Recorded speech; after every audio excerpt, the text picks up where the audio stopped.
प्राचीन समय में भारत के एक गांव में संत भास्कराचार्य रहते थे।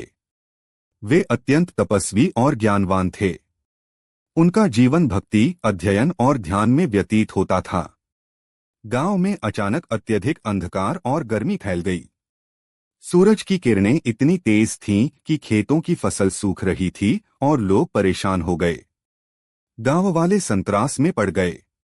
संत भास्कराचार्य ने देखा कि यह केवल प्राकृतिक कारण नहीं है, बल्कि सूर्य देव की कृपा से जुड़ा रहस्य है। उन्होंने मन, वचन और कर्म से पूरी भक्ति के साथ तप शुरू किया। दिन रात उन्होंने सूर्य मंत्रों का जाप किया। आसमान की ओर दृष्टि रखते हुए उन्होंने दीप और अक्षत अर्पित किए। उनका ध्यान इतना गहन था कि पूरा वातावरण उनके तप से उज्ज्वल हो गया। कुछ दिनों बाद अंधकार और तपिश में अचानक चमत्कार हुआ। सूर्य देव ने अपनी दिव्य ज्योति फैलाकर गांव को आलोकित किया।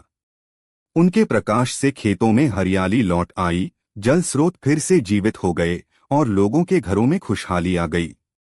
गांव वाले संत के चरणों में गिर पड़े और बोले, संत भास्कराचार्य, आपके तप और भक्ति ने हमें सूर्य देव का प्रकाश पुनः दिया। आपकी कृपा से जीवन उज्ज्वल हुआ। संत मुस्कराए और बोले, जब भक्ति, तप और श्रद्धा ईश्वर को समर्पित होती है तो भगवान स्वयं चमत्कारिक रूप से प्रकट होते हैं। यह प्रकाश केवल सूरज का नहीं, बल्कि ईश्वर की कृपा और भक्ति का प्रकाश है। उस दिन से गांव में संत की प्रतिष्ठा और भक्ति की महिमा फैल गई। लोग सूरज और भास्कराचार्य दोनों की पूजा करने लगे।